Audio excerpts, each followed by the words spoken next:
Good morning, my dear students of class 8th. Myself Narendra Kaur from UPS Kralgund. Welcome to my class. Today we will write down the question answers of our previous topic nation strength. ठीक है बेटा, हम पिछले 2 दिन से nation strength पढ़ रहे थे तो वो हमने उसको कंप्लीट कर दिया। तो आज हम उसके क्वेश्चन आंसर्स लिखेंगे। ठीक है, okay. Open your notebooks, write down now. Question number first. In the first stanza, the poet wonders about certain things. What are they? तो क्या बोल रहा है ये पहला क्वेश्चन हमें क्या बोल रहा है बेटा? हाँ सुनो गौर से। इन द फर्स्ट स्टैंजा यानी जो हमारा पहला स्टैंजा था, the poet wonders about certain things. Poet कुछ चीज़ों के बारे में परेशान पूछ रहा है, हैरान है। व्हाट आर दे, ये वाला फर्स्ट स्टैंजा जो है, आप बुक भी सामने रखी है ना? हाँ, तो अब उसका आंसर कैसे हम लिखेंगे? You must write down. In the first stanza the poet wonders about what makes a nation pillars high and its foundations strong. ठीक है, what makes it strong,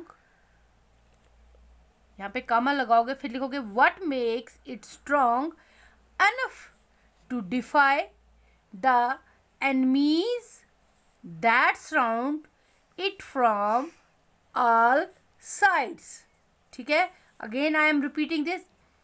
In first stanza the poet wonders about, किसके लिए wander कर रहा है poet?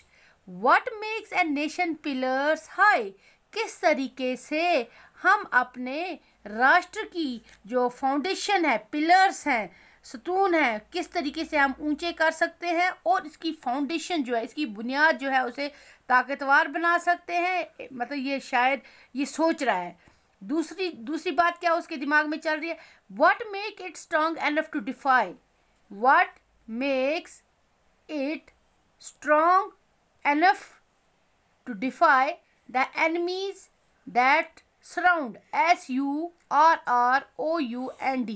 Surround it from all sides. यानी ये अपने राष्ट्र को, अपनी कौम को किस तरीके से बचा सकता है जब दुश्मनों ने इसे चारों ओर से घेरा हो। So this is our question number first. Hope all of you have write down in your notebooks.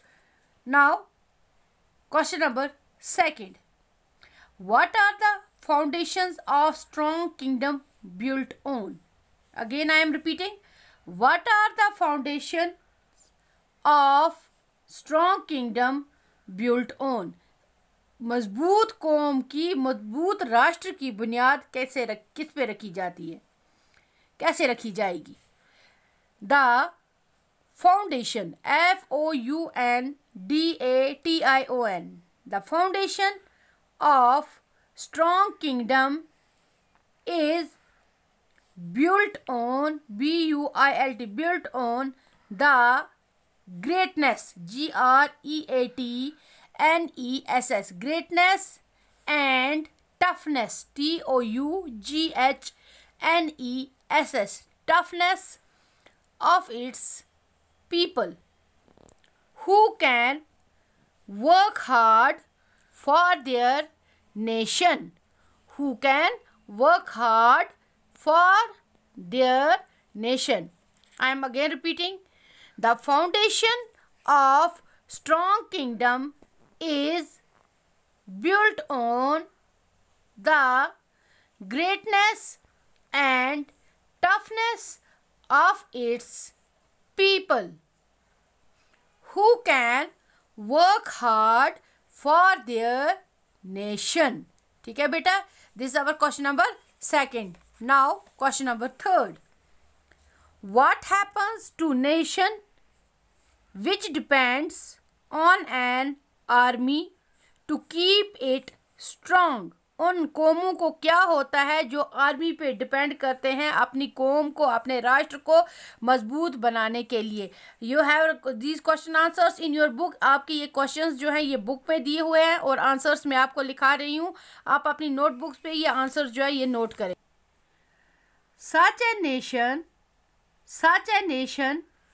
goes to dogs, dogs, dogs one day. Its empire, empire, empire became a thing of past. ठीक है बेटा. Such a nation goes to dogs one day. ठीक है. Full stop. Its empire became a thing of past. ठीक. Then question number 4.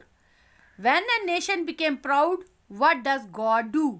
जब किसी राष्ट्र को अपने पे गुमान होता है तो ऊपर वाला उनके साथ क्या करता है? This is a question. When a nation became proud, what does God do? When nation becomes proud, God diminishes, diminish, diminish the luster, luster, luster of its crown, crown, crown, and turns its crown into ashes with one stroke, stroke, with one stroke. Again, when nation becomes proud, God diminishes the luster of its crown and turns its crown into ashes with one stroke. Okay beta, thank you.